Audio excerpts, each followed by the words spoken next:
Hello everyone, welcome to my channel. So in this video, we are going to solve this star pattern. So did you crack the logic? If you already cracked it, comment down below. If you not, so let's find out. So what we can see, 1, 2, 9, 6, 3, question mark, 18. So here what people think, this 2 times 9 is 18, 3 times 6 is 18. Then what is the pattern with 1? Because they are near to each other, but there is no one that near to 1. So what can be the pattern? So this will not work here. So what we can see, the opposite is 2 times what is 6? 3. Or, so it's not give 18. Now, and 6 times 2 is 12. No. And here 9 times 3 is 27. So it's not.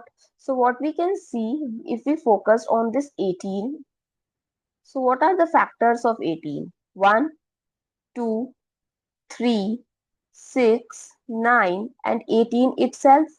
So in this star, all the numbers are written 1, 2, 3, 6, 9. So what is not written?